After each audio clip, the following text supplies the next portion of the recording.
Welcome to you all who have decided to join us today. In this series brought to you by the Municipal LG and the Future Cities Africa. We've started with these sessions in the previous year, where we were looking at various conversations, but then this year we decided to come up with a 10 webinar series, meaning we will be having a webinar each month, and I will get to the details later on. Firstly, let me thank the team from the Municipal LG, which has worked tirelessly in putting this webinar together, and of course, Future Cities Africa in terms of assisting with all the background work and the logistics. And I can't thank the team without thanking Sankofa, who is helping us with all the designs. As you can see in the advocacy of the blackouts, we've decided to go with this light bulb because they always say there is always the light at the end of the tunnel. We count on you, as we have counted on you in the past, as our audience, and by that, welcome to you all. Welcome to our guests, our panelists, and of course, our lead speaker, and I will be introducing them shortly. From this particular year, as I've indicated, we've selected quite a number of themes, and we are doing these conversations together with our partners, being the Certified Institute of Government Finance, Audit and Risk Officers, and of course, we thank SIGFARO for all the support for the platform, and of course, for being part of trying to find the solutions that we grapple with as this community of South Africa. And of course, Salga, who's also our partner as Municipal LG and Future Cities Africa in this series. But let me put it up front and apologize on behalf of Salga, because they were supposed to be part of this particular session. But they've got quite a very important session they are preparing for next week. Surprisingly, it also touches on issues of professionalization. And I will urge each and every one of you, if you can, please join that session next week, so that even the conversation of today, it's a conversation that we are able to carry forward as we try to solve the service delivery issues in the main. But in solving those service delivery issues, we've got a human element in it. We've got processes that we need to abide by. And of course, we've got the systems. In getting to what brought us today, specifically starting by looking at the theme of today and what really gave an influence to the theme, in absentia, Dr. Maja in 2022 said quite some profound words, I would say, that we've come to a time where we need to move from talking and move towards doing. It is for that reason that we've got this session today, specifically focusing on specific measures towards reviewing the current curriculum. Because looking at the conversations that came through in 2022, it came in strongly to say our curriculum perhaps needs some relook, looking at the developments and currently the challenges that we are currently faced with. So welcome everyone. And as we go along, and we will be zooming in into some key considerations regarding the theme that we've chosen, which is the measures that we need to take in reviewing the curriculum.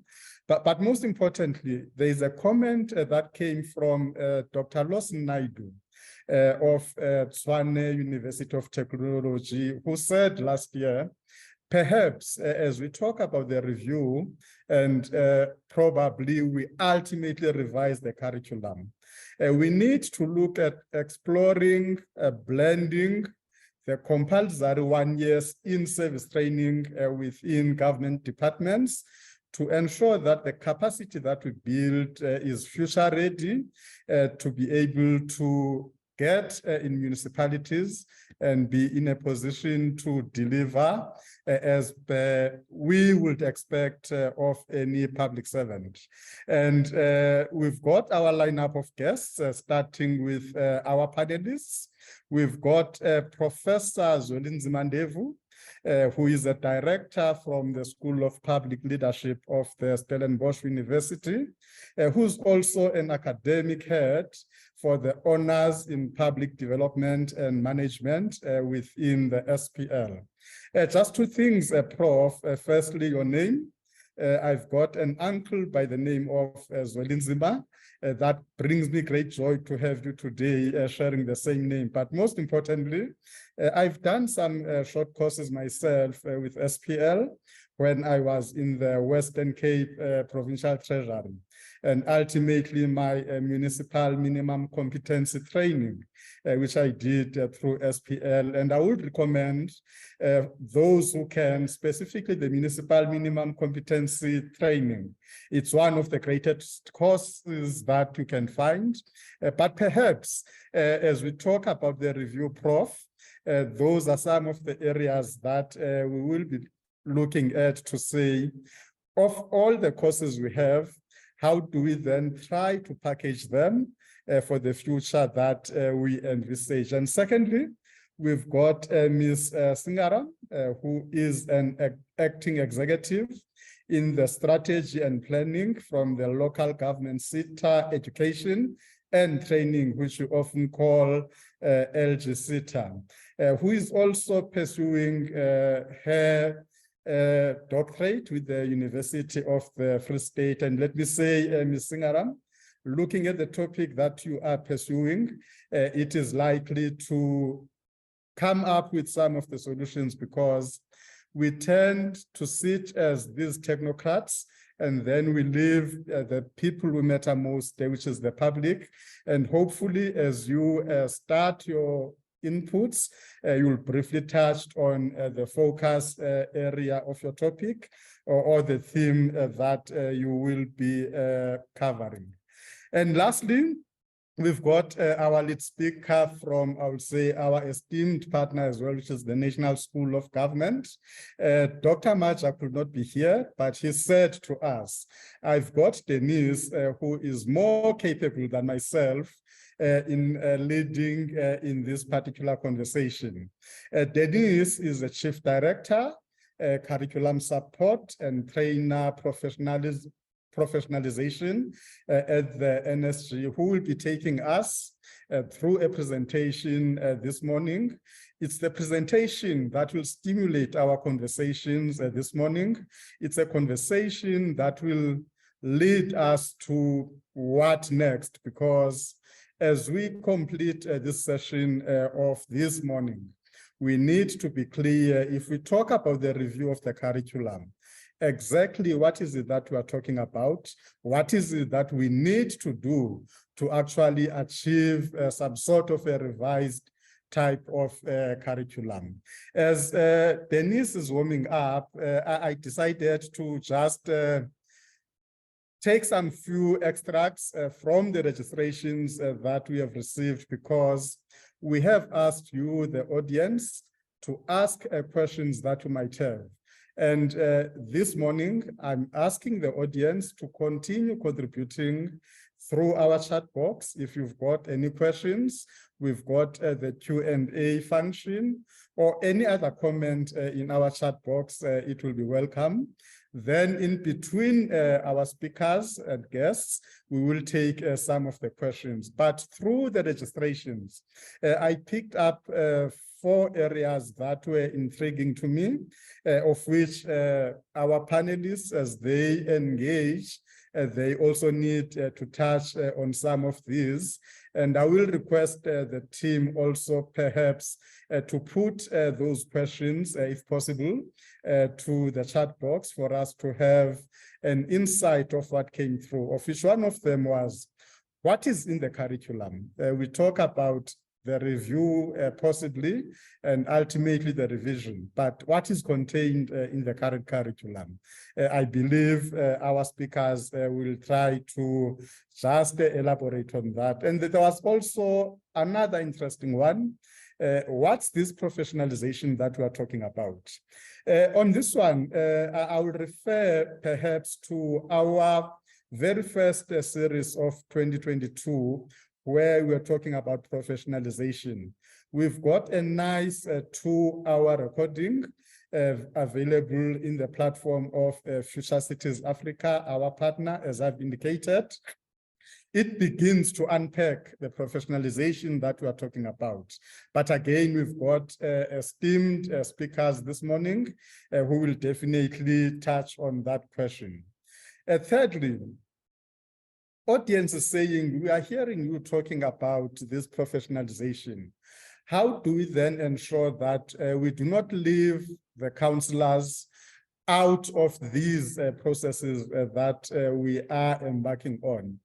Which is a good point that has been raised, colleagues, because many of the challenges, I often argue that if we had capable counselors, if we had counselors who have got an understanding of what is expected out of them, perhaps we would not be where we are at the current moment. We see the state of our infrastructure, the state of service delivery, which me and you,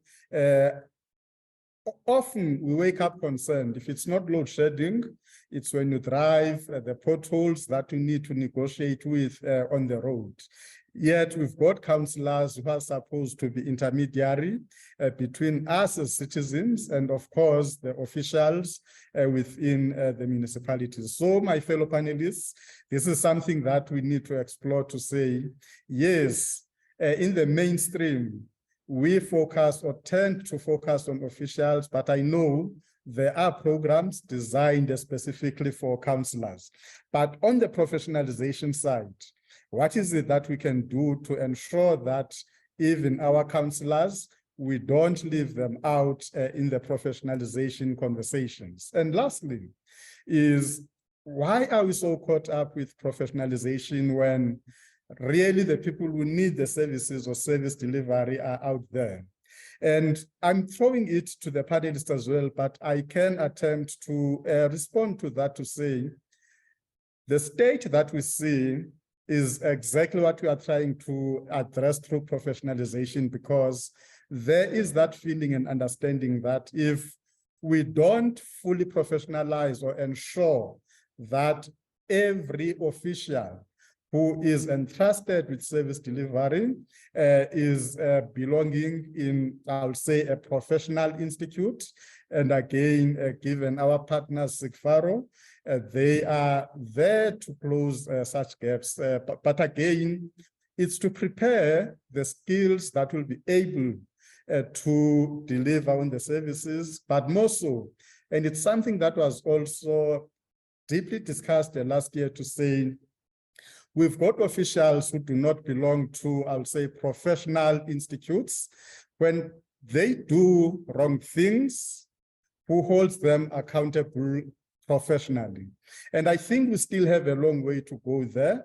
And my invitation specifically to the officials who are joining us today, and even those who will be accessing this particular recording, let's try to associate ourselves, or not only associate, but join and become part and parcel of the institute or professional bodies that are existing out there, not only for ourselves, because the better we are, the better services that we can deliver for our public.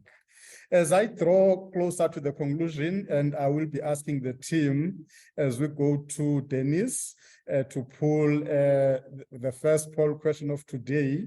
We will be running a few polls. It's not a lot, and even the first one, it doesn't need even the thinking. It just needs you of what you know.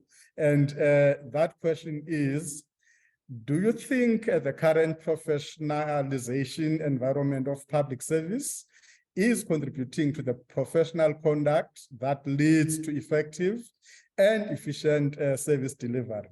You've got quite a number of options, which is 3 of them, and it helps us to get your responses so that in decision making, so that in future webinars, we can be able to look at these polls and then we decide how best to address some of the challenges that we faced. I'll give you another few seconds. 57% of the participants, we are 63% now. Maybe when we hit 80%, I will probably go off, and then I will be handing over to Denise, who will be opening up the conversation so that we can have a baseline for the conversation. Out of the participants, we still have 24 out of 38, 25 now, or maybe 68, and it looks like there is more who say no, 63%. And as I say, these are some of the things that we'll be looking at, and not sure. It will be interesting, probably the not sure participants, if they can also elaborate on the charts so that we can have those particular conversations. But looking at the outcomes as well, the majority of no, which is sitting at 63% of the respondents. It therefore means we need to do a lot on this professionalization that we're talking about, because it's quite a high number. And again, it says the professional bodies, they also need to do, I'll say, something extraordinary to bring the professionals on board, to bring them to not only participate. The membership is important because we hold each other accountable. I think at this point, at 71%, being 27 of the 38 in the audience that we have, perhaps it's the great time to hand over to Denise, who will be giving us some content that will assist us to engage this morning. Without really wasting time, let me hand over to you, Denise, so that you can take us through your inputs for today. Thank you very much, Zolani, and good morning, colleagues and delegates to the webinar. As Zolani has already said, I'm Denise Miller, and I suppose the reason why I was invited to start this conversation this morning is because I am responsible for the curriculum design and development area of work in the National School of Government. So my brief was that I needed to introduce the conversation to you around the existing gaps in the current local government curriculum, the measures and feasibilities process towards the review of the current local government curriculum, who must lead the process of such a review, and then also to talk about the induction program around how we will integrate it with government programs.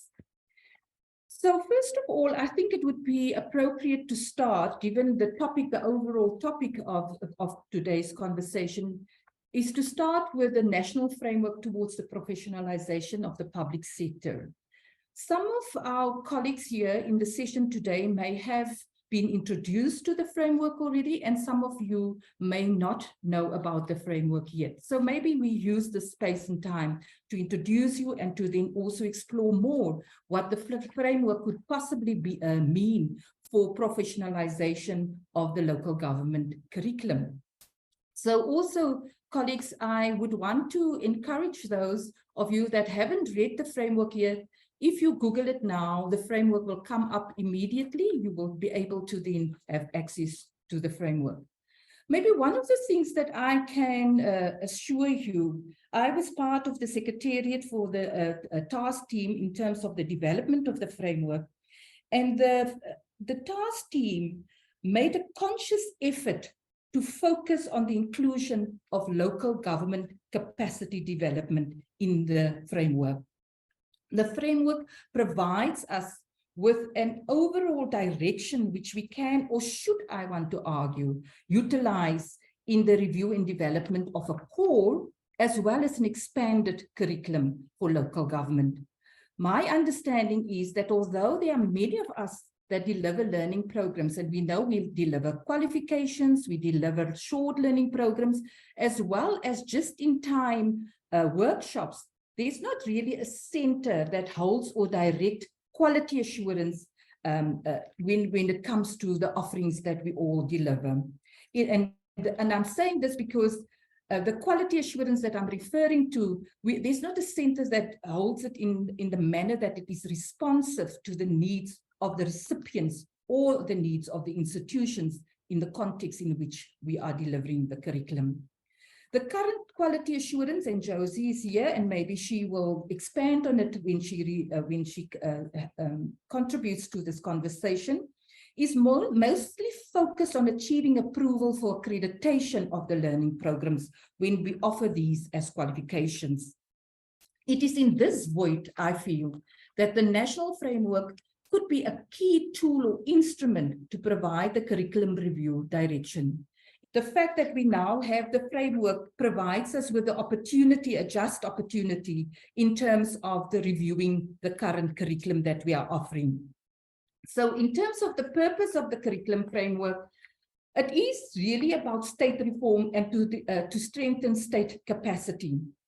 So the question then for us in terms of the curriculum would be, does it contribute to the next generation of public servants? And the poll that Zolani has just gave us, for example, is beginning to question what kind of public servants do we need, and whether what we are doing already in terms of the curriculum, whether it prepares us to improve service delivery.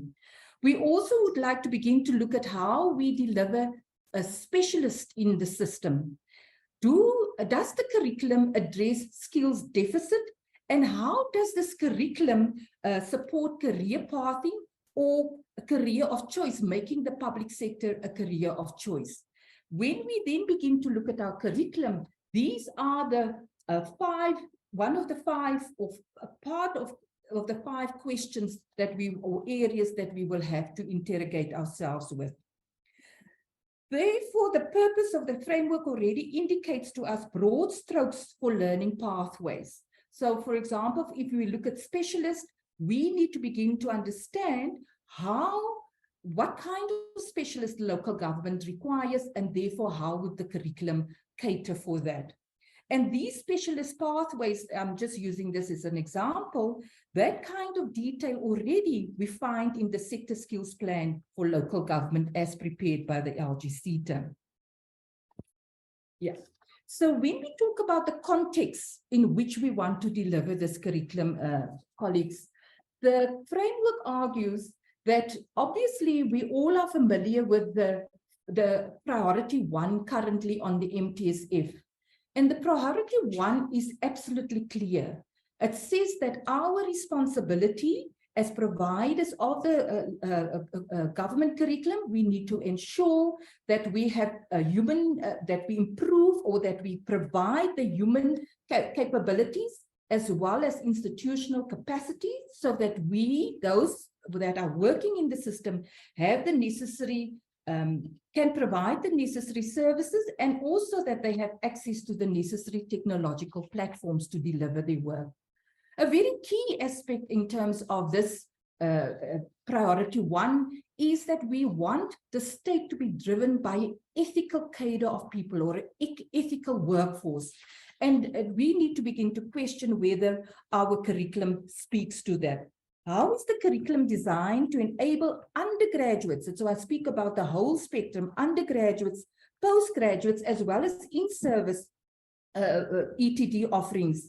How does it prepare participants to enter the world of work with the necessary knowledge, values, and skills? In the NSG, for example, a fundamental principle in our curriculum design is that the curriculum must include what you know, your being, as well as what you are doing.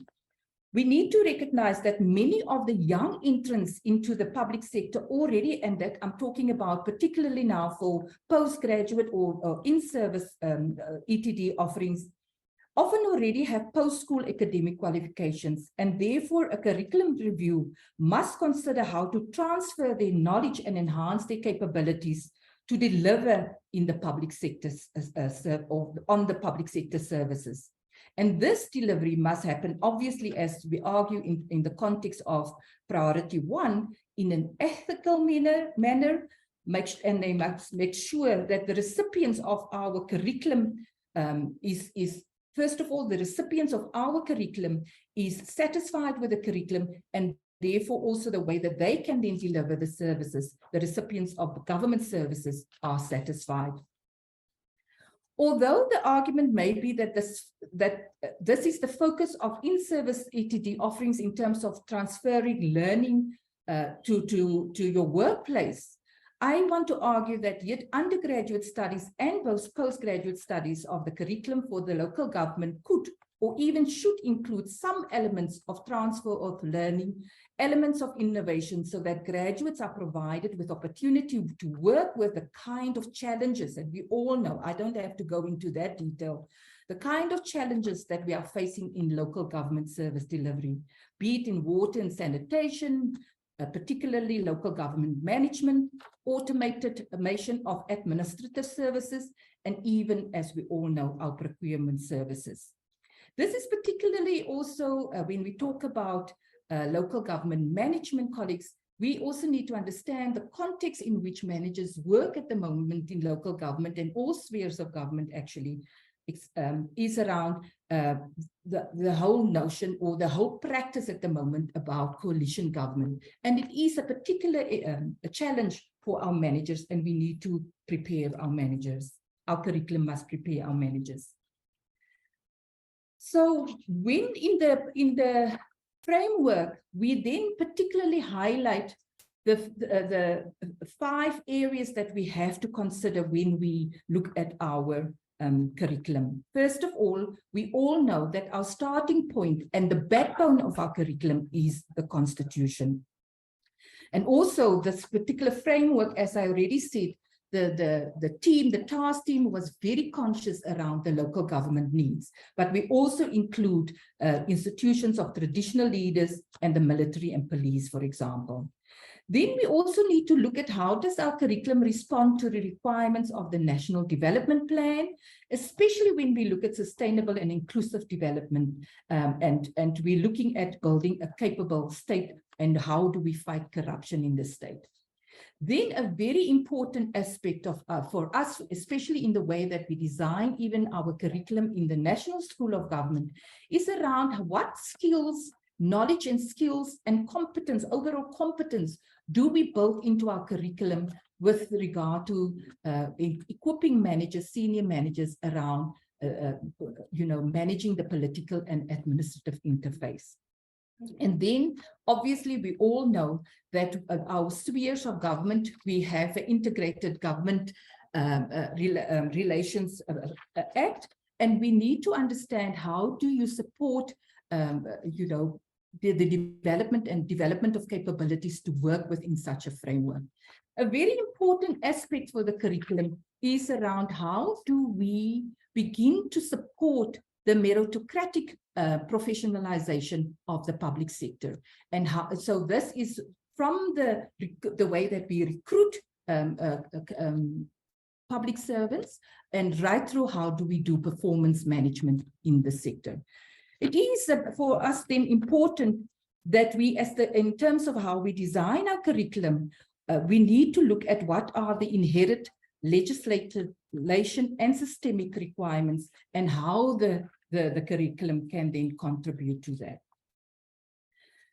I want to make the point that, you know, very often when we start talking about we need to review something, we need to do something, it is sometimes our thinking is as if we're starting from a clean slate. However, I want to argue that there is already a lot of data out there that we can make use of when we want to begin to identify the gaps in the curriculum as well as how we review our curriculum.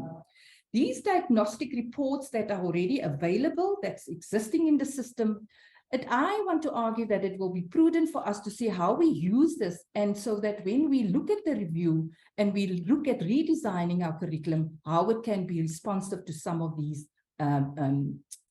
areas that are already identified in these diagnostic overview reports. I think for me, it would then be important for us to then start thinking, what kind of curriculum are we talking about? And I want to argue that we need to not only look at the responsive curriculum, but rather a trend setting, that's just my term, an innovative curriculum, so that when we have young public servants coming into the system, they come with a certain orientation into the system. So earlier I speak about the direction of the framework that the framework provides for us.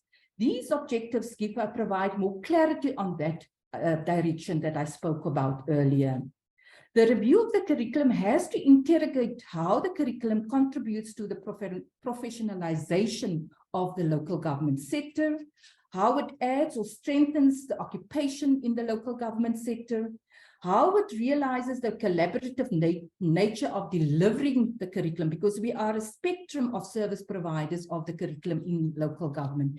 And it's about how do we at the moment, I would term it as a group, work together in delivering a curriculum that is apt and fit for purpose.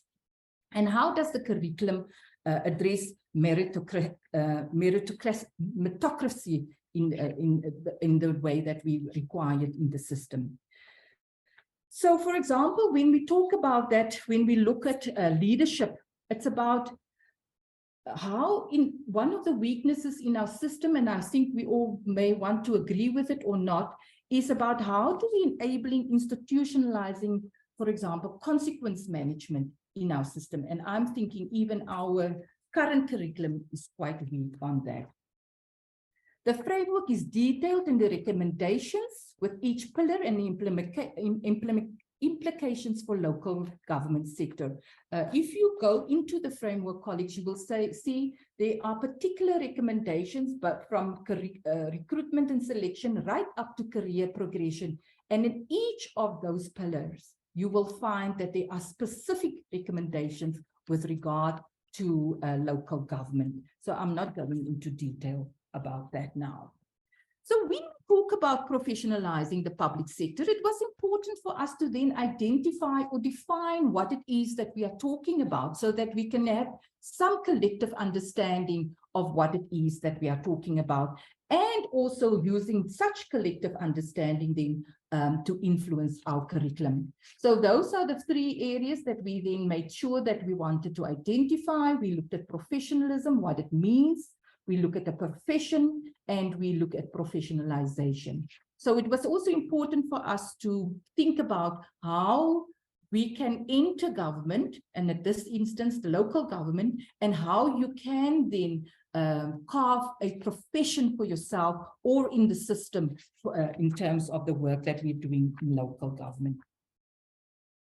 So colleagues, in terms of our second question around the gaps, I just want to say I used the sector skills plan picture of 2021-2022, but rest assured I consulted the 2022-2023 plan.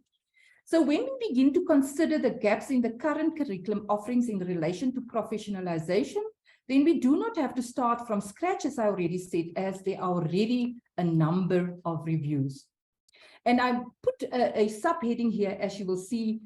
If you look at these different reviews, you will find that there is a repeated narrative in the reviews, and I will also show later that there's a repeated narrative in the public domain that we need to be concerned about as curriculum providers.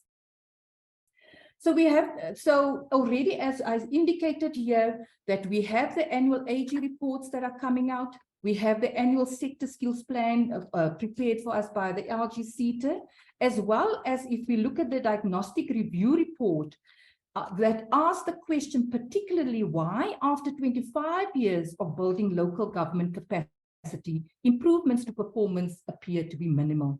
And what is very also alarming in this diagnostic report, colleagues, that it indicates that over the last 5 years, 40 billion rand was spent on building local government capacity. And we need to begin to question ourselves. And I say ourselves, those of us who are in the space of offering the curriculum. So I just wanted to, maybe for emphasis, colleagues, showed you the repeated narrative that is in the public domain. And I just at random went to different years and took, you know, some samples of the articles that I found in around local government. So in 2012, Renee Volgraaf wrote in Times Live, the lack of management experience and skills threatens the financial stability of many municipalities. And again, people were protesting there. If we go to the next slide then.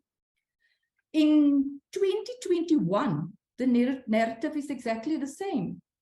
The BER, the Bureau for Economic Research, again, they say the research notes on the state of South Africa's municipalities focusing on why so many towns and cities fail to deliver basic service delivery. Now we can say, oh, okay, these people are just writing, but I also added for us pictures because the pictures tell us also the same story. If we go to the next one, and we could have even gone to this year, colleagues, we're talking about 2022, and again, Alonda Khumalo, she writes, the municipal sector needs a reboot for the overwhelming negative trend to be arrested, and this requires capable and honest leadership. And this is in 2022. So in the diagnostic report, I'm not going to go through all these 14 gaps that have been identified in the diagnostic reports, because with many of the points raised in the gaps identified in the diagnostic reports, I feel are quite apt. There's a lack of co-creation of the curriculum, teaching what the policies say, individualized courses with no intention to measure outcomes are prevalent. I want to even challenge ourselves to what extent when someone asks us or when we feel we have to develop a course, are we anticipating the possible outcomes that that course could have? And whether we really follow, because if you go and you do a qualification, you have to design outcomes indicators, and how many of us go back and measure those outcome indicators? There has been a move here in the National School of Government. We are trying to do it, that course content for local government is primarily focusing on local government service delivery context. One of the gaps that is identified, that the material is generic. And we have in the past now and currently are trying to see that the content is much more focused on the local government context. We've are also engaging more and more with before then, what we haven't done it so much before. We had like reference groups, but now we are working much more closer with people from local government, colleagues from local government around the co-creation of learning content. And currently, for example, we are busy with a program with Gauteng Cocter in the curriculum design project. So when we look at the feasibility of a review of a curriculum, we need to understand that we need to offer a curriculum, that the offered curriculum must contribute to the professionalization of the public sector. There must be a healthy balance, I argue, between the competence of the individual and building the capability of the organization. Also, currently, the National School of Government does not only do training anymore or ETD anymore, but we also go into the institutions in local government and we work with the municipalities as well, because very often what we do in the classroom does not land within the institutions. And we found that part of the work that we have to start doing is to create enabling environments in the institutions for participants to go back and implement that. That also means that the curriculum can not only focus on the participants, the learner, or the students, but it also needs to focus on the supervisors about how to enable learning to enter the institution or the department or the council. So there's a conscious focus on the transfer learning, involvement of the supervisors, and the accountability of the accounting, or in this instance, the municipal manager. We are arguing for an integrated participatory approach. When we look at the feasibility, we have to think about these things when we talk about curriculum review. And quite important, colleagues, we need to start looking at about the agility of the curriculum. Very often, because we spend so much time and money on curriculum design, we find it sometimes very cumbersome to go back to the curriculum and to see how do we make sure that the curriculum is agile. So part of what, so we can use, again, I want to say we can use different models of curriculum review, and some of the models we all may or may not know about Stakes and Cronbach, etc. However, I want to say that the curriculum review is not an event, as the curriculum is a living thing. And you will find, because we are living in such a fluid context and our public servants have to work in such a fluid context, we cannot make curriculum review an event, but it is an ongoing process. I have found in our past, with the way that we've designed curriculums, by the time that the learning material is ready for delivery, a policy has changed. And so one has to be conscious around how do you make this curriculum agile, and that the review of your curriculum is an ongoing process. Therefore, it must be aligned to what is happening in the context and in which the curriculum is delivered both nationally and internationally. We need to support the emerging issues. There are lots of emerging issues in the context in which public servants work around the economy, climate change, our national disasters, for example, the evolution, or one can even say the revolution of ICT in the use of ICT in delivering services, and particularly also taking cognizance of cybersecurity. So curriculum, I think for me, when we talk about the curriculum analysis, we need to talk about your objectives. What kind of objectives do you want? The outcomes, the learning materials. Very important for us, colleagues. We have started thinking about, and we are making action now. We have now implemented a professionalization program for our facilitators, because that's the people who deliver the curriculum are equally important than the recipients of the curriculum. So to then add further in terms of the feasibility, we have to take cognizance of the fact that our curriculum is now being delivered differently. We use a lot of ICT, not a lot. We use the ICT to not only to develop the curriculum, but also to deliver the curriculum. And currently, we all know, post-COVID, at least COVID gave us the impetus, and so that there's much more momentum around delivering the curriculum through open distance e-learning and virtual learning. So we currently in the school do most of our programs around blended learning, so that we are making space for our participants in the curriculum to both do it online, but in some instances we know we do also, in terms of access to online platforms, we also still do the traditional physical classrooms. And when we review the way that we deliver our curriculum, we have to take cognizance of this. So what are we thinking about when we talk about review? Why is it that we want to start reviewing? What is in our heads at the moment when we think about reviewing our curriculum? So we understand in the school already that we are not only, cannot only talk about training in leadership, management, and administration, but it is about how do we facilitate application of learning, applications of skills in the workplace, and the uptake of learning. So this is just some of the changes that we already started to think about, not only think about, but implement in the way that we design our curriculum when we started critically looking at our curriculum. So it's about not changing others, but self-transformation, social justice, social cohesion, the process. So we do make a use of a lot of PLE, because again, a lot of for us now in terms of in-service ETD, we already know that our participants have a lot of experience and we lead training instead of just managing. And as I already indicated earlier, we spent some time now and we are implementing a professionalization program for our facilitators, which we call the art of facilitation.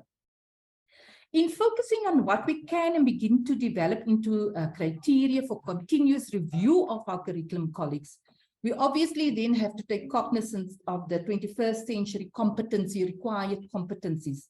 So how do we help our students to demonstrate intellectual intelligence, ICT literacy? How do we instill the practice of evidence-based decision-making in our managers? The use of data in our senior managers for making decisions? How do we are beginning to look at emotional and cultural intelligence? And this is important, especially for the way that we then deliver or prepare them to deliver services. And also, obviously, we need to develop the will in our participants for creativity and innovation so that we can, and I'm saying this because this is the kind of skills that you would also require for purposeful policy making and for our participants to prepare them to take risk in the way that we deliver services. To come to the last part in terms of our questions or the brief that I received, how do we integrate induction and onboarding in local government departments? Maybe to draw them from our current practice in the school, we already do quite a bit of this kind of work on the provincial and national level, and these are the programs that we are doing. Also, Zolani, you mentioned about how do we work with counselors. The national school, obviously, because we have an expanded mandate now, we already work with counselors, both on induction and, as I indicated earlier, around strategic planning and organizational development work. So for our undergraduates, students, or our students with matric, we're looking at breaking barriers to entry into the public service. Then when you are entering the public service, we have a whole suite of programs which we call the compulsory induction programs. And this is for public servants from level 1 to 16. And at 16, we call it the executive induction program. So the executive induction program we do for our DDGs and our DGs. Then we also offer the Nucala program. This is for participants who want to enter the senior management services. Then we also do an induction program for boards of entities, as well as I indicated earlier, sorry, I'm moving the slides, around ethical leadership and executive oversight programs. And this is particularly for our executive. So this is maybe some of an example that we can already begin to draw on when we think about how do we do it for local government. Then just in closing, colleagues, about the role players in such a review, I want to argue that there are several role players in the review of the curriculum. First of all, in terms of our individual programs, we need to look at how do we identify a set of quality assurance criteria and processes so that we can continuously review our programs and that the decision makers in terms of our curriculum can, have a sense of whether our curriculum actually addresses the issues around the individual as well as the institutional needs. Then a very important thing is also that is to begin to look at how does the curriculum respond around a performance management system. And also for me, it's a performance management system for providers of local government curriculum programs. Because it seems like, the minute you get registration or the minute you have a program to offer and you have some traction in the context, you can go out and deliver a program. I'm not too sure, and Zolani, I speak under correction, whether there is any at any stage in the delivery or the design of the curriculum, that there is a quality assurance and continuous then performance management of the service providers of the curriculum. Then obviously in terms of the curriculum, when we look at the role players, we have to somewhere address the systemic challenges that prevent or limit the transfer of learning. So yes, we can have this absolutely great curriculum, very smart, very up-to-date ICT, but can it be transferred into the workplace? And that is really sometimes where I feel that there is a shortfall in the way that we deliver our curriculum.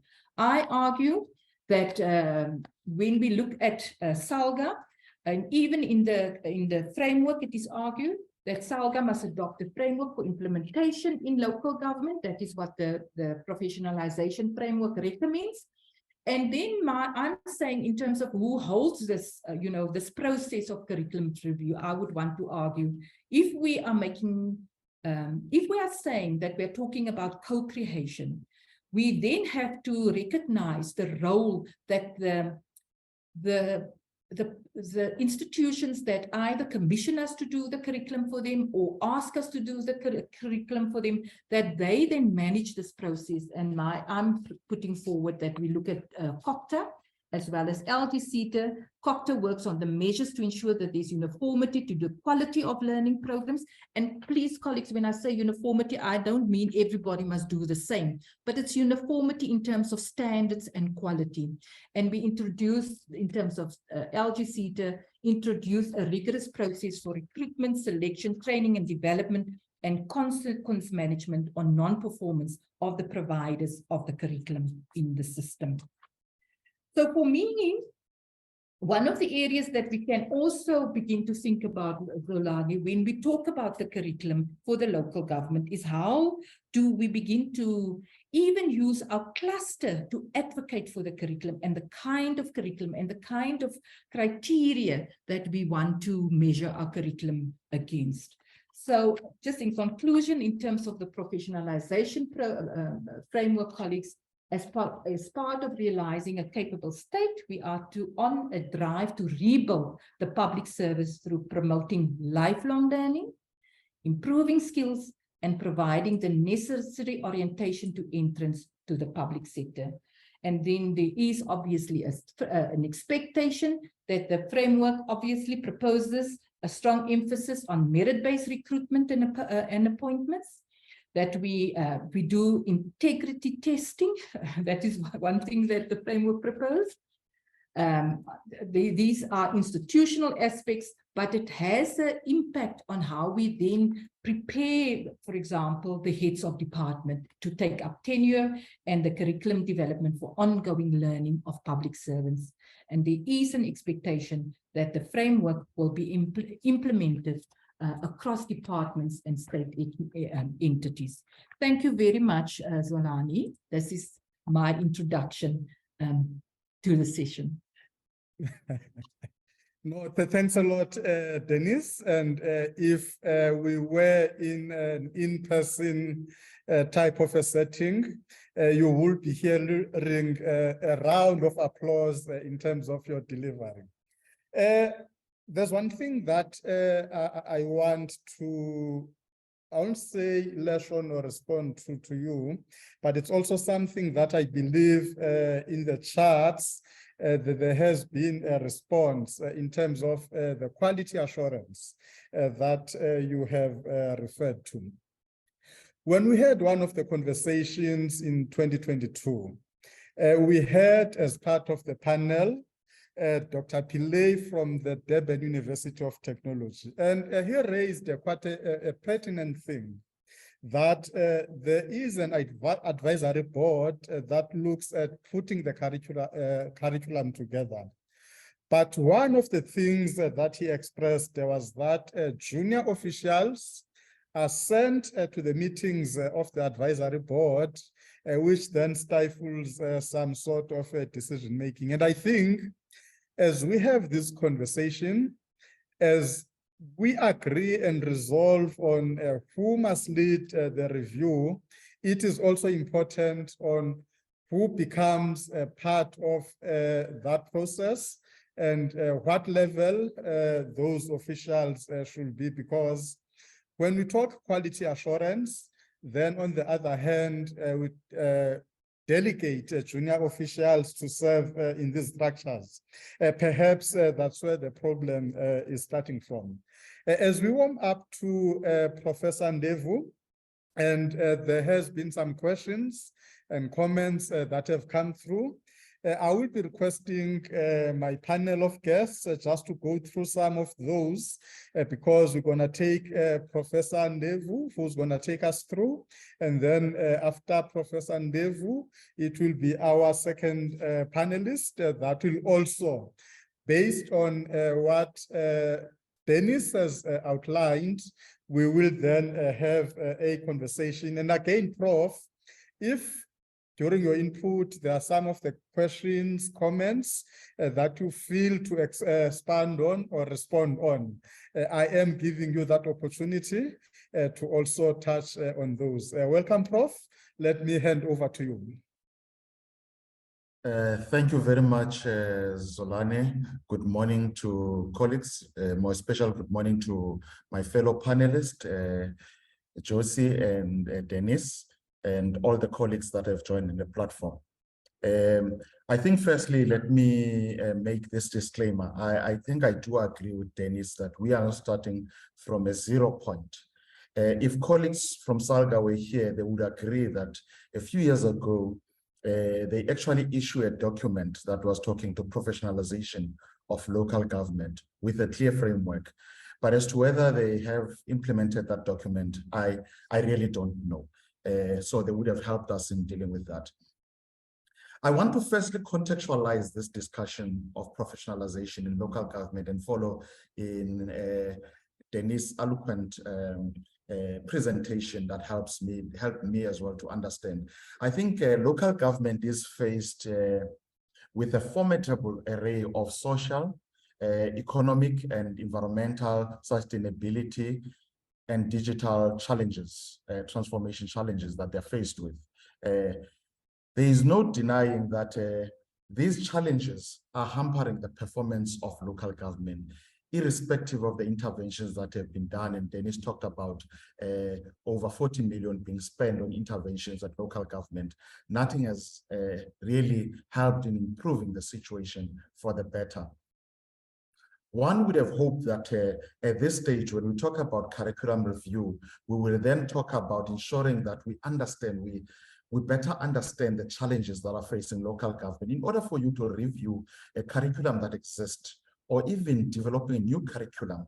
It is always best to understand the context that you're dealing with, understand the issues that are really in existence within that context that you are dealing with, so that you can be able to capitalize on opportunities and manage those risks that comes as a result of the current set of programs that you have and the content of that particular program that you have.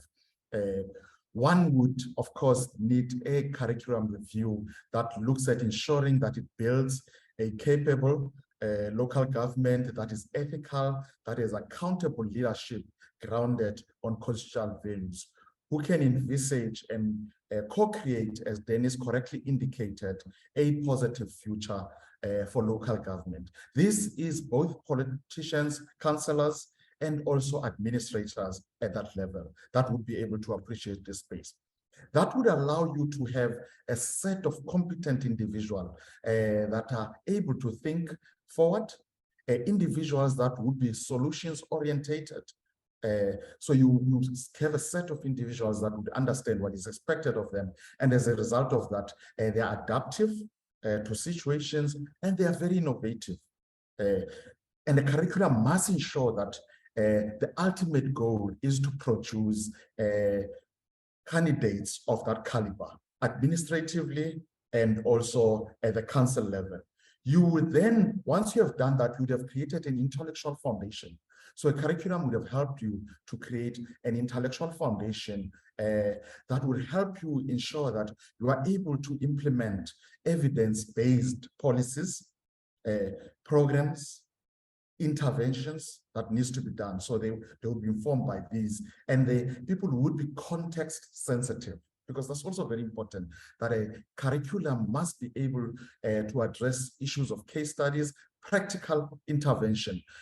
How, when as a participant, I go out of the classroom or that intervention, whether it be online or in person, or whatever that might be the case, I'm able to go and implement some of the tools that I've learned immediately within the space that I operate in, to ensure that I assist in dealing with societal challenges in the space that I operate in. It would lead us to creating curriculum that are agile, as Denise has indicated, that are resilient and also responsive to the needs of communities and local government.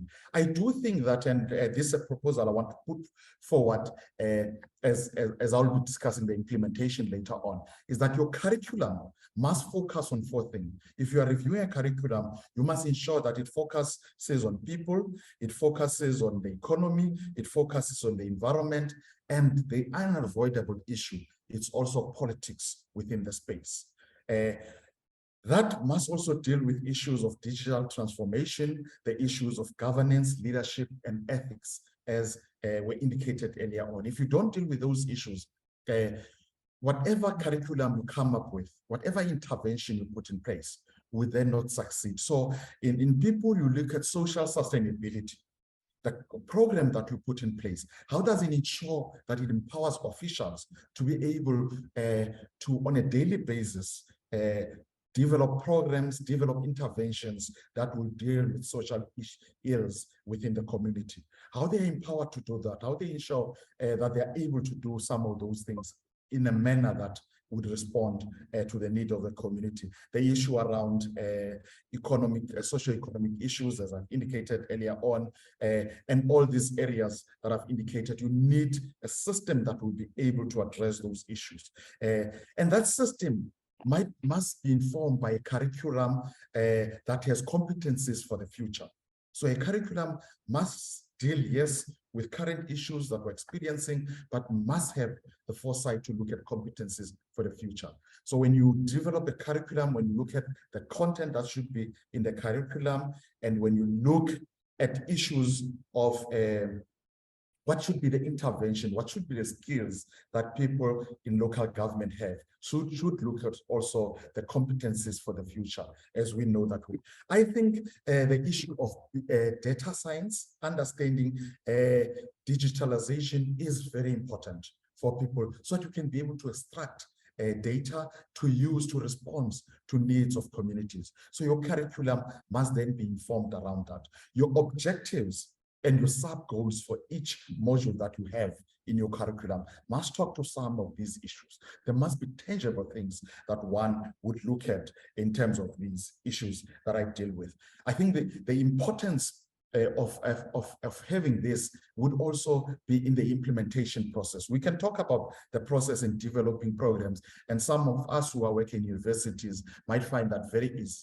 But the issue is about the implementation. How do we ensure that we implement programs that would attract that caliber of participant that we want, that would make an intervention in the sector, in local government? And how do we ensure that the current people that are in local government currently are also empowered? Because we can talk about these skills, but we need to also empower the people within local government. One would have to look at the approach, the teaching approach, the co-creation of knowledge, as it has been indicated. They are in a better position to bring case studies to a classroom, that you interact with the concept that they need to be dealing with, these that have competencies of the future, but they bring these case studies from the reality that they experience in their local municipalities, these officials. So they bring them to class, and those are translated into case studies that can be examined or engaged with as part of the content of the curriculum that you are dealing with. And I'm not going to cover the areas around the different areas that Denise has talked about. But another issue that we need to really focus on, it's really doing a thorough audit of the current programs that we have, current interventions that we have, the impact of those interventions, not only the quality of the program, but also the impact of these programs. people who attend these programs, people who attend these interventions, do they come back and make a meaningful impact in the workplace? Or they come back and continue as business as usual? Those are some of the things that we need to look at to ensure that we have a product that can talk to tangible plans, tangible outcomes that people, it might be that we need to take these case studies back to the municipality and say, how do you implement some of the issues that you have raised in terms of governance, in terms of leadership, in terms of ethics, and applying digital transformation in dealing with some of the solutions that might need one to deal with those. So one would have to look at that.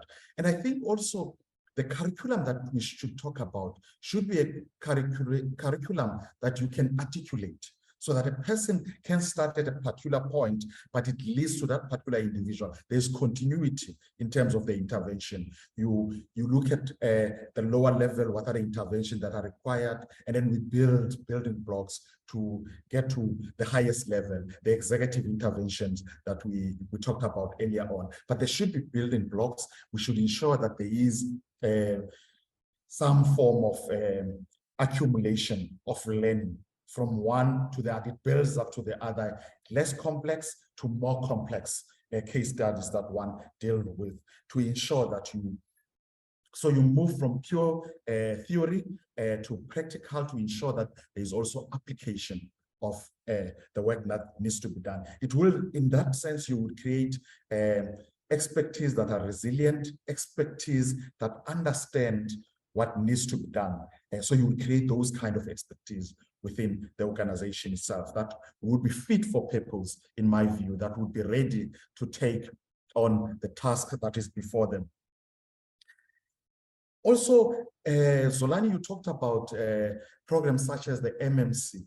These programs are local government specific. The context is not generic, is local government. But I find more often than not, the issue becomes that people are doing this as a compliance exercise.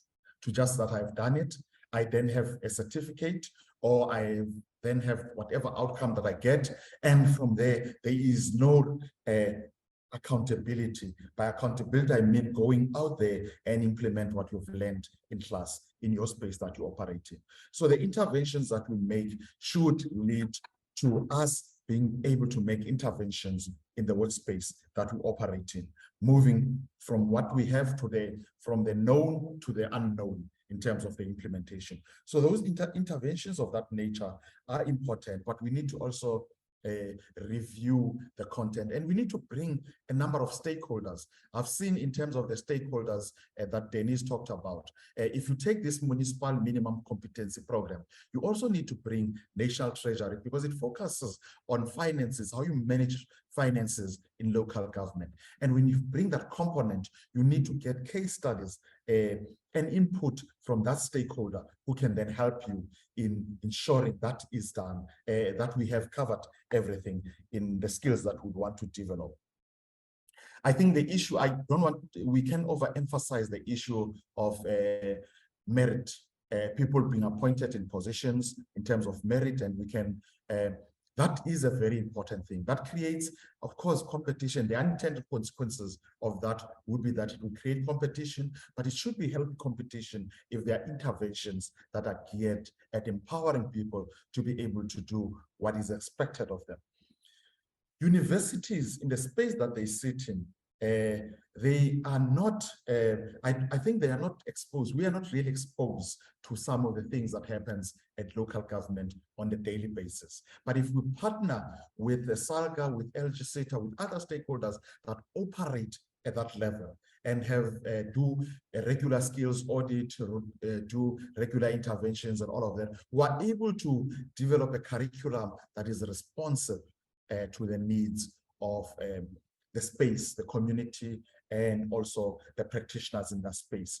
One of the weaknesses of the framework that was developed by SALGA on professionalization of local government a few years ago was that it focuses mainly on officials rather than also councillors, ensuring that councillors should have prerequisite skills to be able to operate in that space. It is not a place where anybody can walk in and thrive. We do interventions such as the induction program, but I think in my view, that is not sufficient to make meaningful intervention. We need to look at other interventions that we need to do to ensure that we make a meaningful intervention in that space. Maybe let me stop there for now. I think there was a question around what is a curriculum. A curriculum is a standard-based sequence of planned experiences where students practice and achieve certain or predetermined competencies informed by the content and applied learning that would have happened. And this statement talks to really ensuring that you develop a program that intervenes in areas that might have challenges. And also the important thing around this broader definition of what a curriculum is also about constantly reviewing your curriculum, constantly checking as to whether it is still relevant, constantly checking whether the competences that you are imparting to participants through that curriculum are still relevant or no longer relevant. Then you ensure that I agree with Denise in terms of the professionalization, that one should look at these three components: the content itself, the individual, and the sector that you operate within. And if you do these, you are going to be able to have a space that delivers services effectively and efficiently. I think counselors should be part of it. As I indicated earlier on, it can't be that it's only administrators and counselors are not part of that process. So counselors must also be that part of that process, ensuring that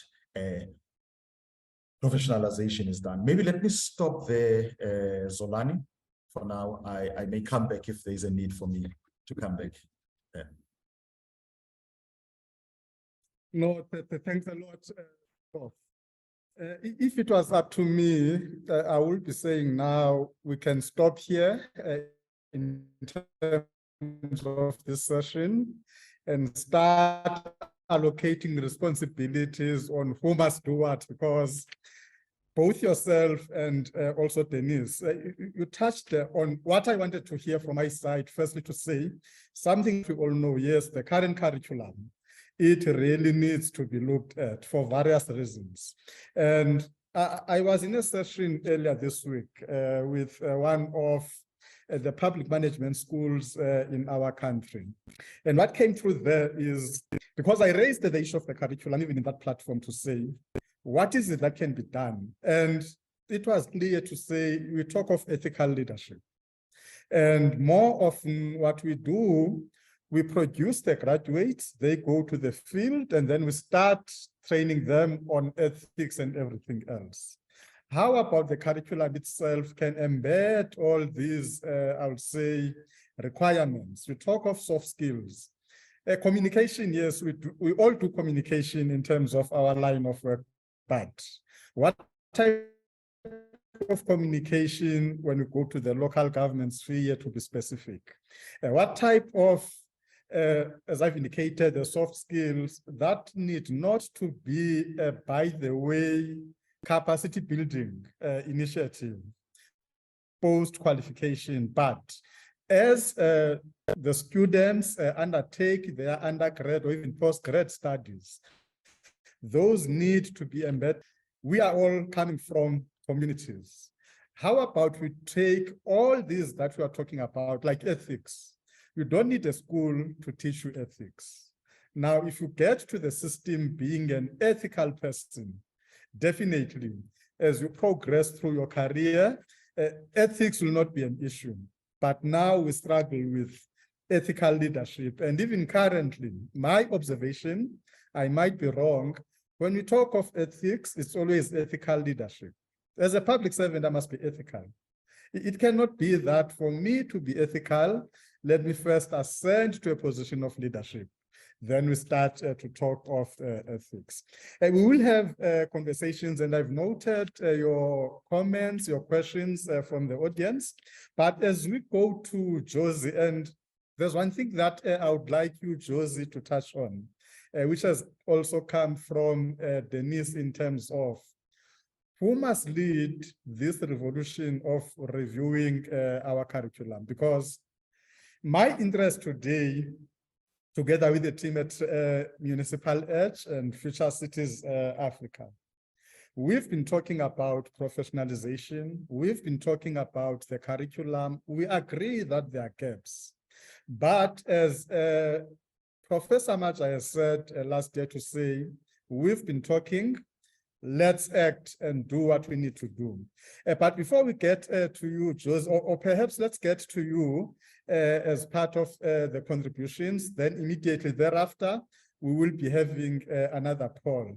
Based on what has been presented this morning and the inputs by Prof, I will hand over to you, but most importantly, the role of LGSETA in possibly taking part, and not only part, but the lead in the actual review, so that we know that in some few years to come, we don't talk about the curriculum that still need to be reviewed. It should be, this is where we are with the review that is currently taking place.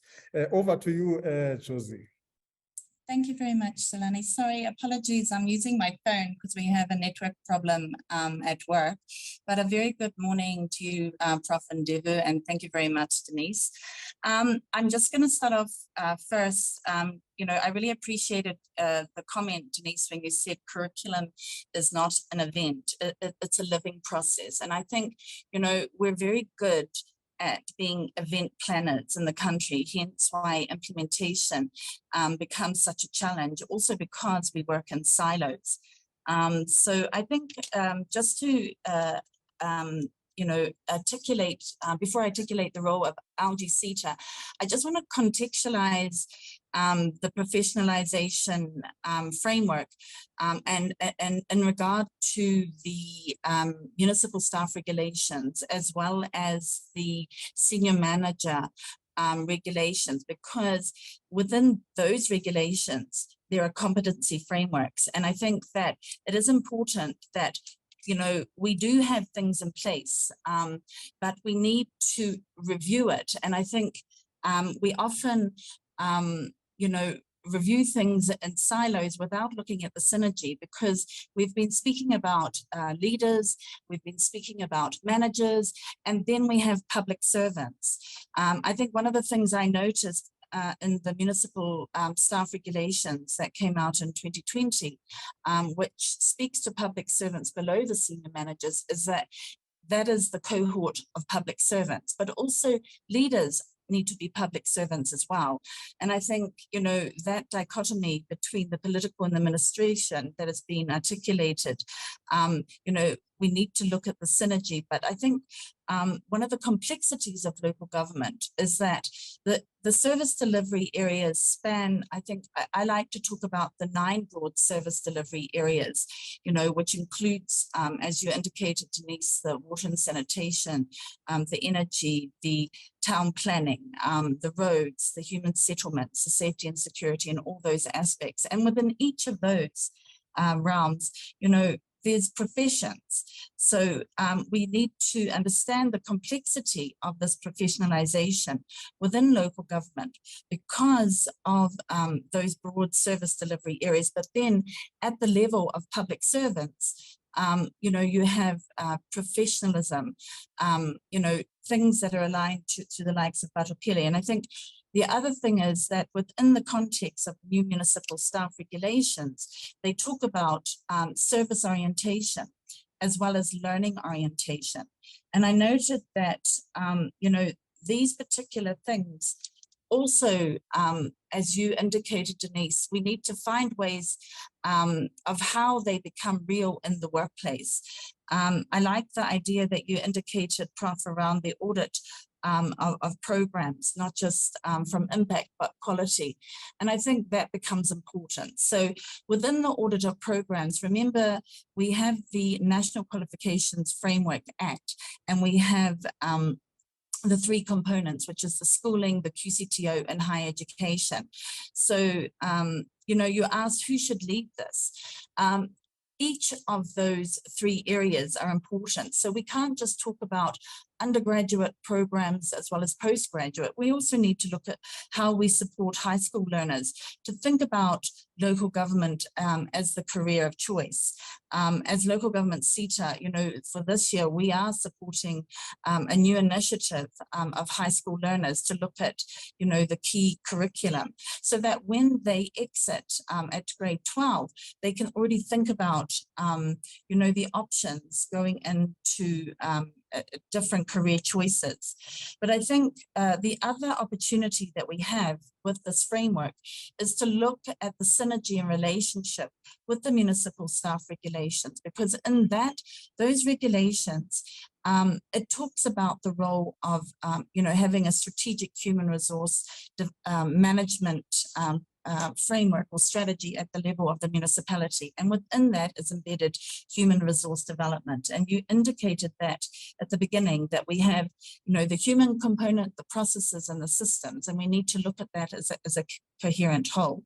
So in the regulations, it also, you know, has the skills planning component. And I think just the other nuance to indicate is that the IDP of municipalities must have the skills component. So the professional elements and the professionalization components should form part of that skills planning, because that IDP is approved by council.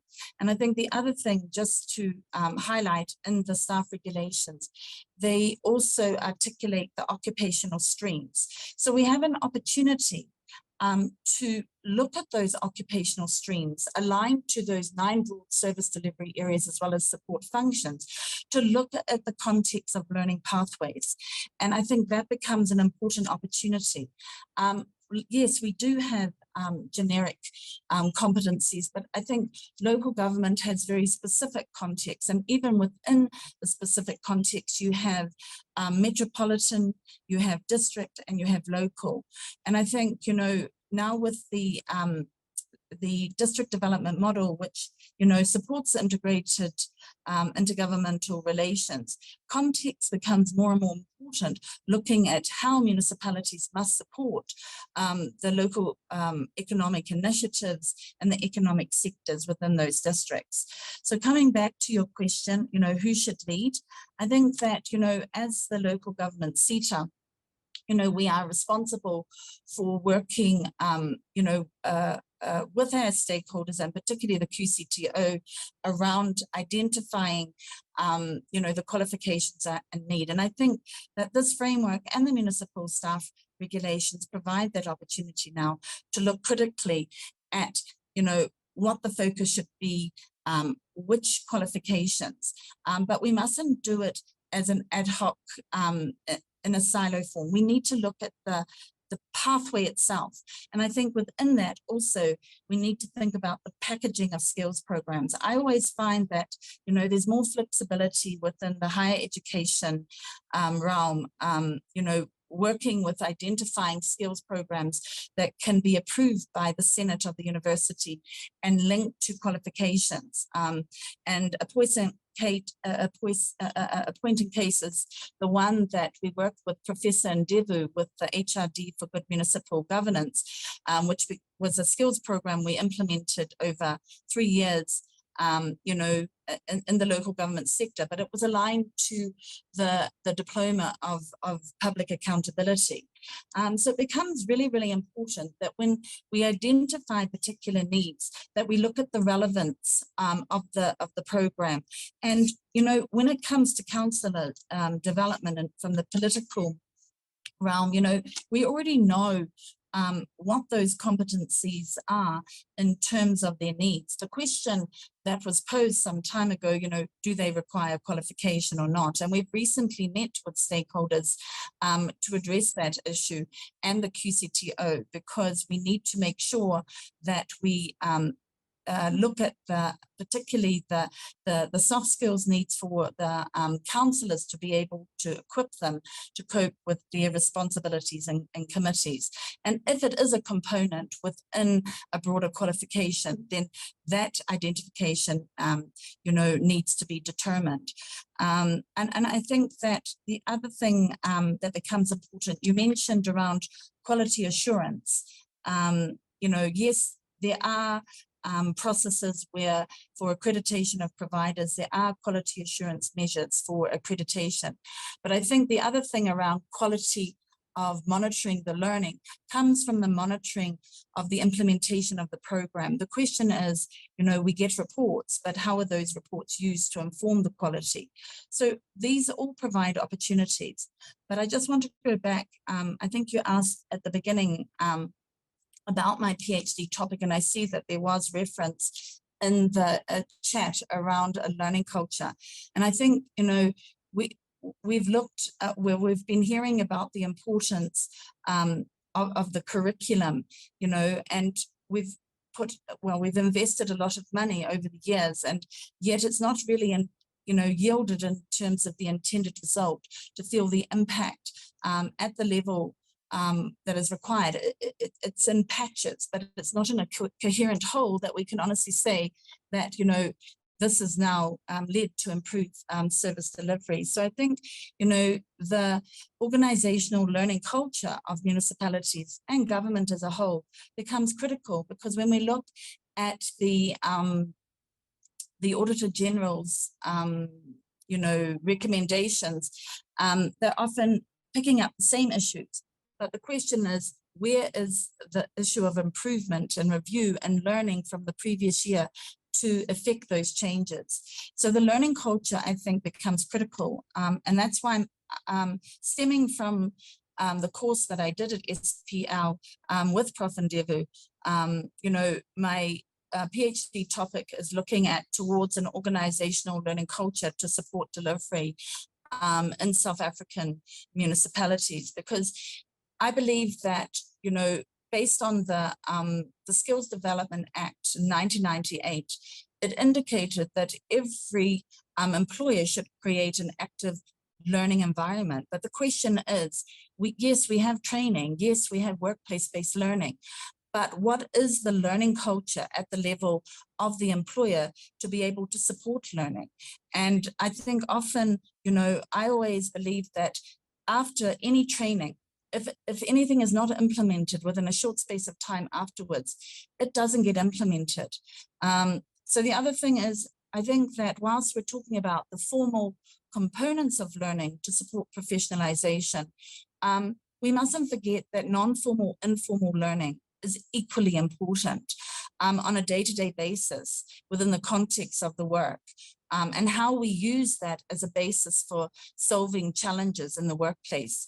I think with the 4IR or the 5IR or whatever it becomes going forward, problem solving will remain, but it is about the complexity of the problems that you know, will increase, and therefore it becomes important that as part of you know, developing cadres of public servants, you know, we equip with the ability to be able to identify and solve these problems in a more innovative way has been articulated. So I think, you know, those are the things that I would just highlight, but I think that the importance is that this provides opportunities for us to work strategically together, to keep one another and hold one another accountable. And I think while we've been talking about accountability, we need to remember, as been articulated, that, you know, at the level of the individual, we have a responsibility of continuous learning, lifelong learning, as well as accountability of learning. But I think we need to reflect more of how we implement that from a point of organizational learning and professionalization within the context of the workplace. So I would argue that it's not only about the will and the accountability of learning, but it's also about the mindset towards achieving that culture of public service and the attitude of public servants to serve people. So I'll come in, but I think I'll stop there if there's anything else. Thank you. Thanks a lot, Josie, for that. Very much appreciated. And let me say quite a mouthful of the inputs that you have provided. I want to reflect just on a few things before we take the next poll, and then we will be attending to some of the comments and the questions that have come through, which I'll request my panel to prepare themselves. You can pick any comment, any question, that you believe you can respond to. Then if during that process there is something that is quite very important that I believe we need to touch on, I will flag that. When Denise presented, she flighted an amount of 40 billion that is spent on building local government capacity alone. And with that, there is a question that has come through, specifically looking at the issues of capacity building. But I want to go back to one of the conversations we had in 2022, specifically an issue that was raised by Dr. Pillay from the Durban University of Technology, where he was also lashing on the capacity building to say, we've got the capacity building initiatives, but is there any value that we are deriving from those particular initiatives? And again, what is coming through from the audience, what is coming through from the speakers, it also means we need to do more as we build the capacity that we are talking about. What I often say, specifically on capacity building, is that it's well and good to take, I would say, officials at any level, or it could be even councillors, to a room for a month. You train them, and then you allow them to go back and, I would say, implement that which they might have learned. Probably as part of the review and how we deliver these initiatives, we have a way of aligning these initiatives with certain key, I would say, processes.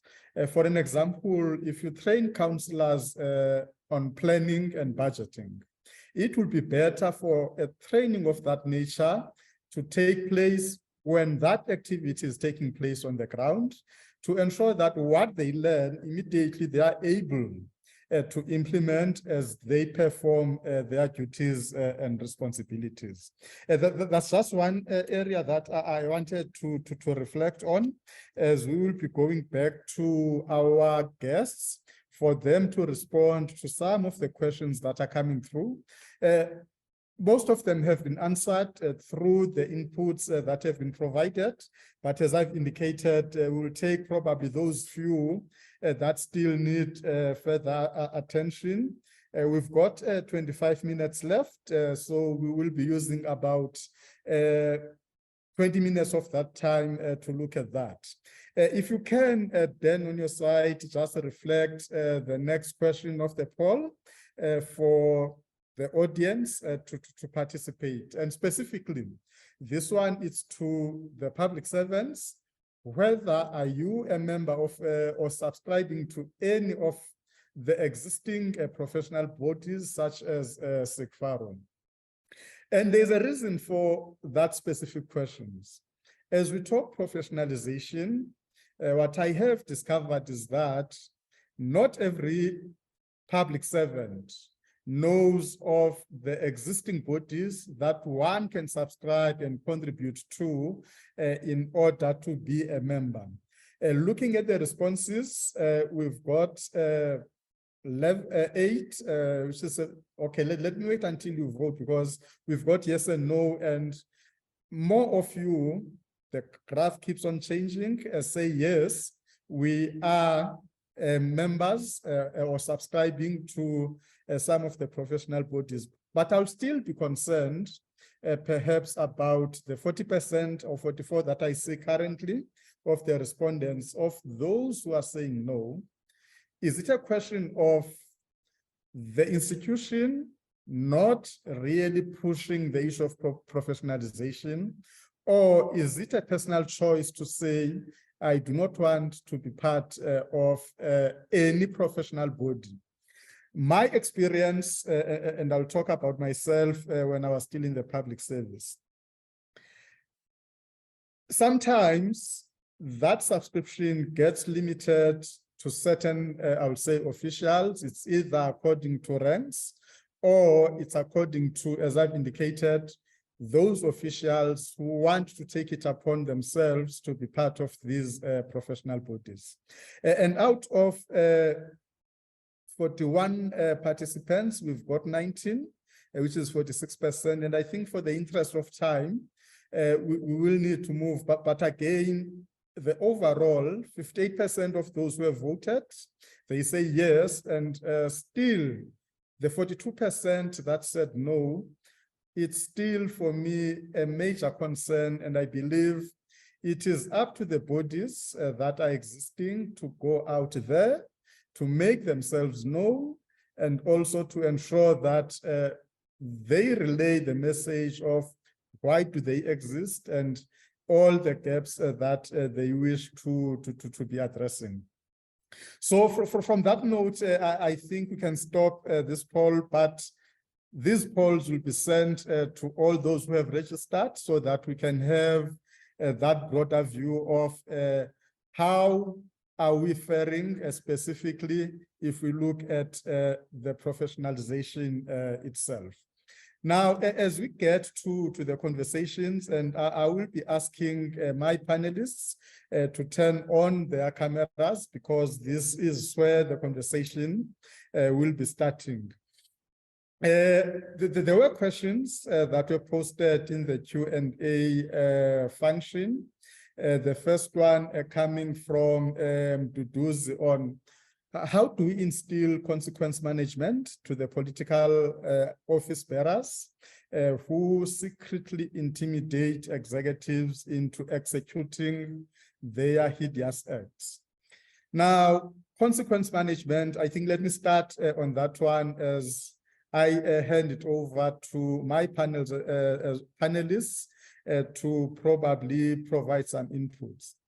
We still need to do a lot on consequence management. My view is right across, consequence management is misunderstood. It's not being implemented for what it should be implemented for, because consequence management and performance management, if you can take those two and you implement performance management for its intended purpose, that is when you can be building in people taking accountability, ensuring that for ill actions, there are consequences. There are guidelines, there are circulars that have been issued, for an example, by National Treasury, specifically on issue of consequence management.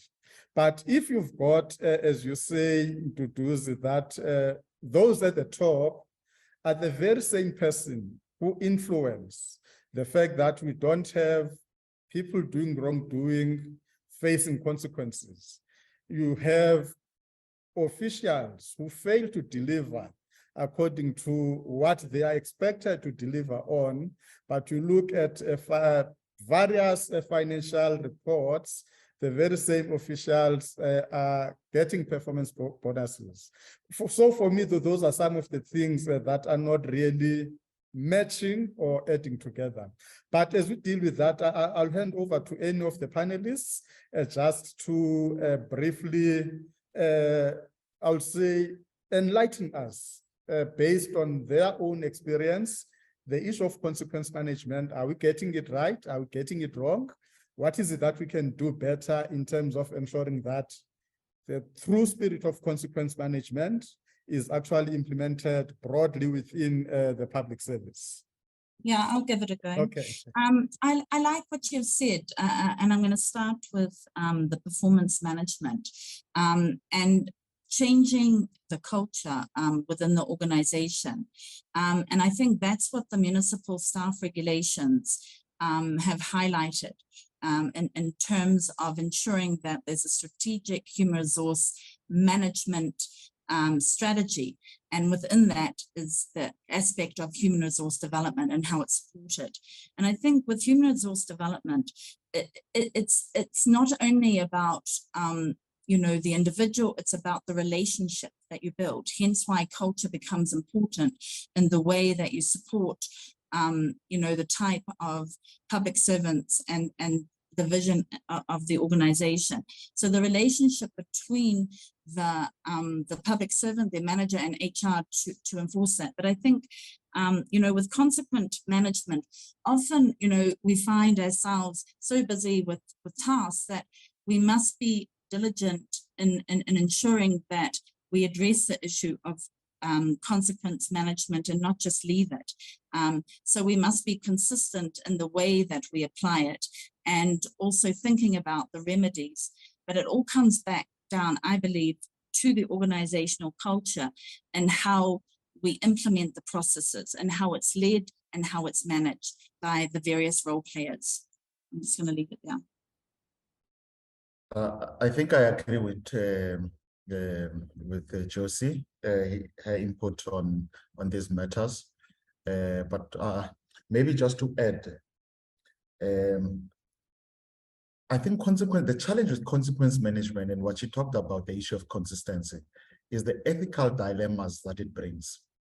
When you have to implement consequence management, there are ethical dilemmas such as issues of loyalty to the individual or issues of loyalty to the organization, issues of trust and honesty, and all sorts of things that becomes ethical dilemmas. These are two rights.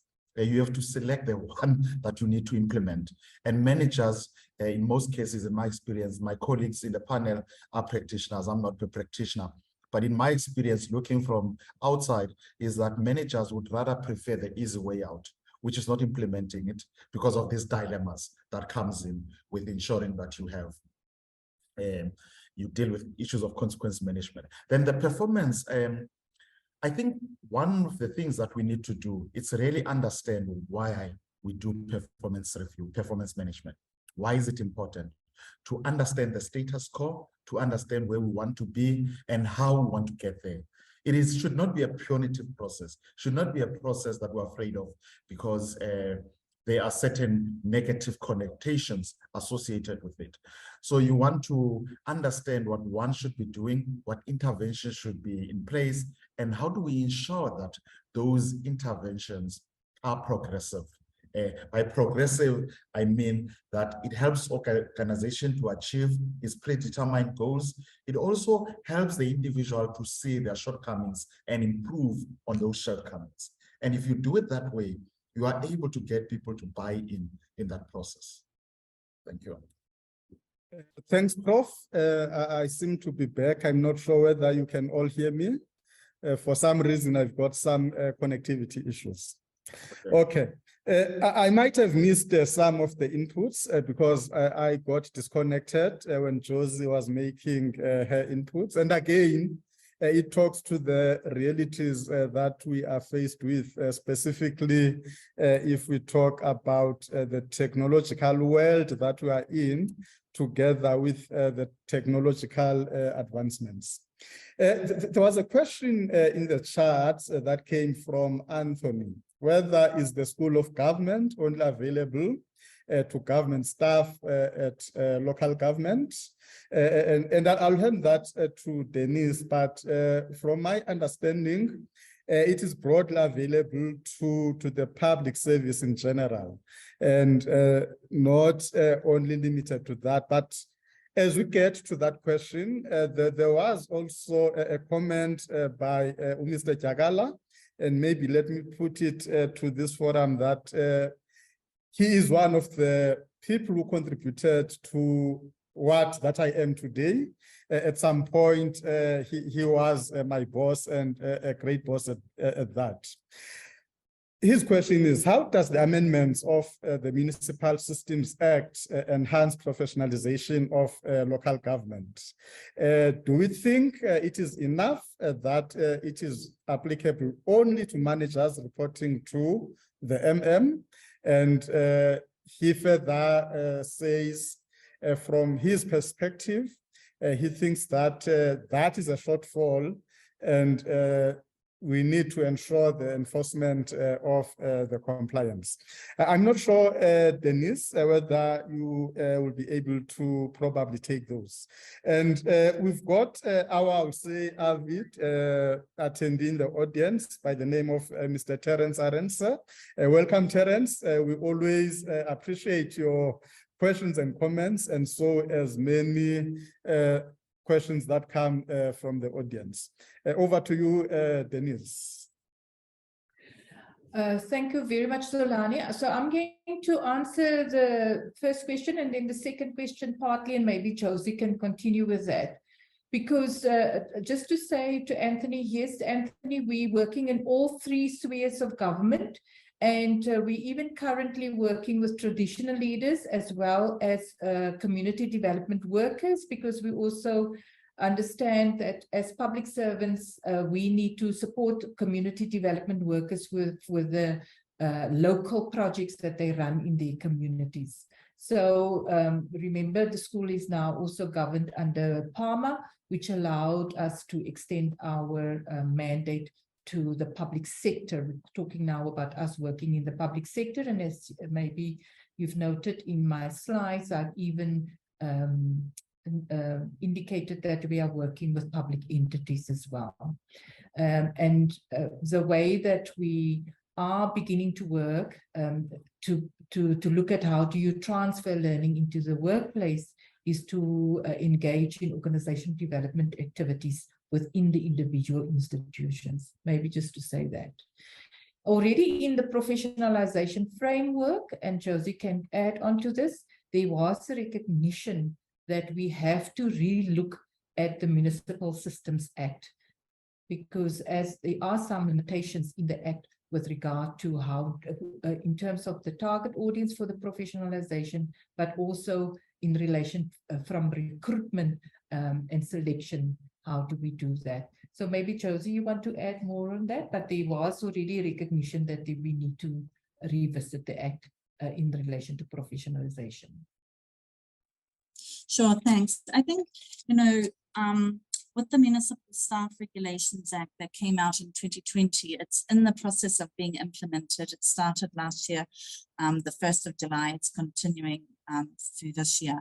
But I think, you know, it provides the opportunity to look at the reorganization of the municipality. It also looks at the whole process of human resource management process, from the onboarding process, from the inclusion and the role of unions, and you know how that process unfolds in terms of how interviews take place and all of that, as well as you know the movement of officials within different positions and the applications of those.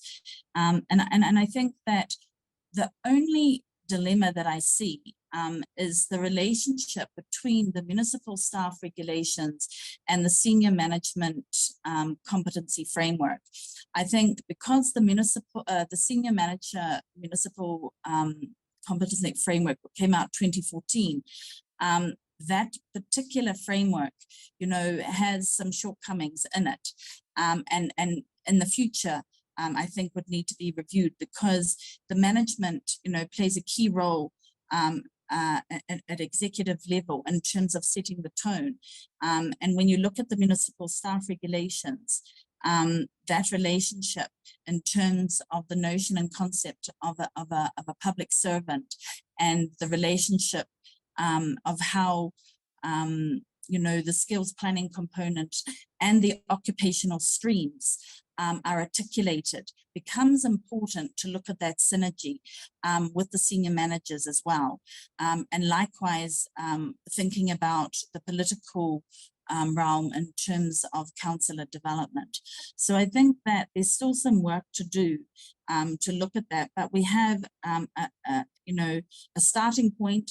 And I think that, you know, Rome wasn't built in a day, as they say.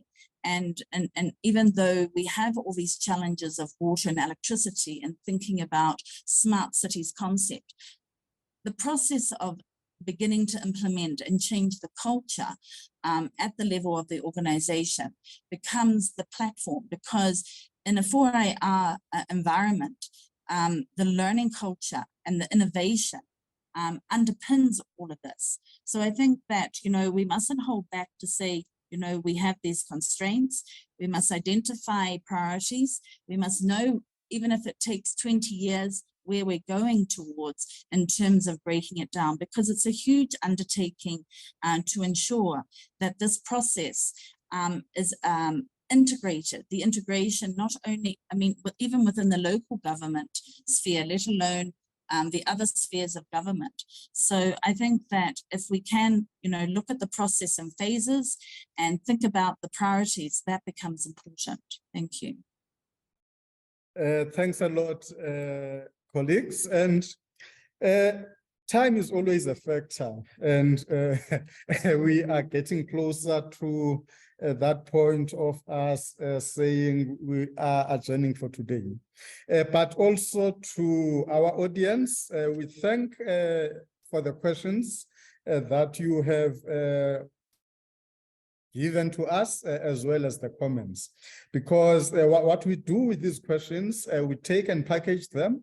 And as we talk about the review, as we have been talking, and as that review takes place, these questions will also be deposited in those particular platforms. And it is my wish to stop at 12, as we have indicated, so that we ensure that we continuously have our audience by sticking to time. What I will do now, I will be giving our panelists probably 2 minutes each, just the closing remarks based on the conversation that we had. But most importantly, it will be a case of what now, which has also been answered. And then thereafter, I will just conclude in terms of ending the session. Let me start with you, Denise, and then Prof will follow. And then lastly, we will have Josie. Thank you, Zolani. So as I already indicated, I just wanted to make this point. As I already indicated, the curriculum is forever changing, and it needs to be vibrant and responsive all the time.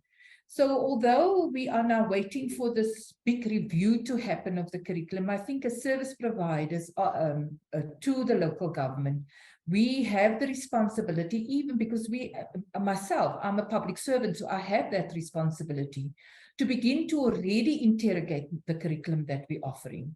As Josie said, we don't have to now start at the beginning and, this is our starting point. It is important for us to continuously review our curriculum and to make sure that what we offer is, fit for purpose, it is relevant and it is current. And it is important for us from time to time to work with our monitoring and evaluation teams to go out and see whether this curriculum, makes a difference in the institutions that we deliver it. When I do the curriculum, when we start with the curriculum process, we bring on board our monitoring and evaluation teams, we set up the criteria, we look at the indicators of the curriculum, of the learning program, and then, we ask our monitoring and evaluation teams to begin to track it. Unfortunately, as a National School of Government, and I think as other service providers, we don't have the luxury, and I use the word guardedly, to deliver a curriculum that makes no impact in the context where we deliver it. Thank you very much, and thank you very much for the opportunity to speak at this session. From my side, Zolani, I think we have an opportunity to ensure that we provide a curriculum and programs that add public value. And it starts with the conversations such as these ones.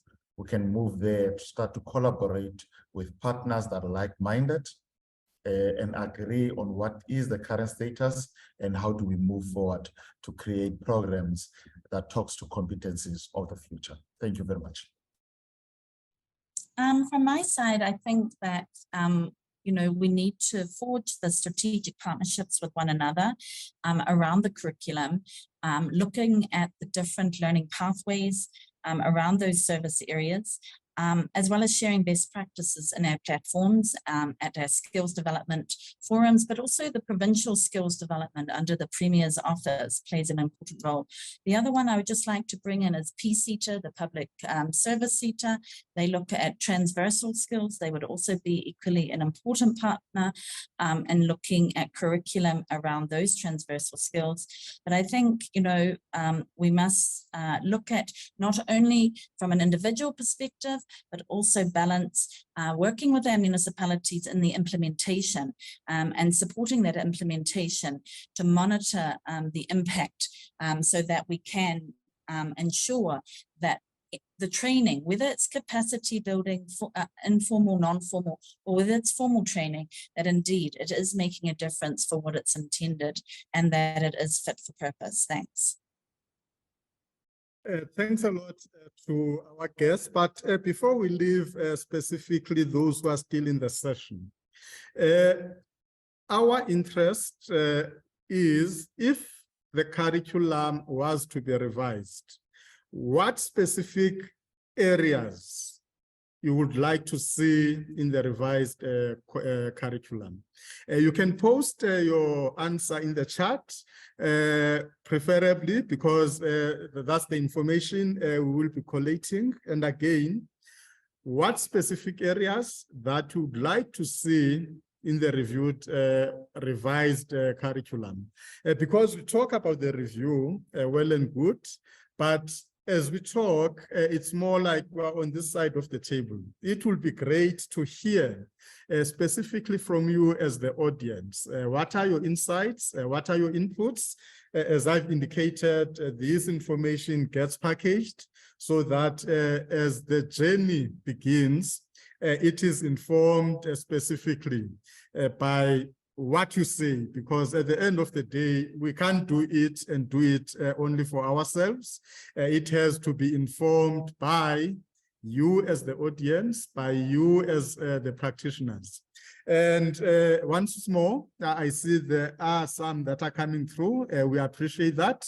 And as I've indicated, we will be looking at this.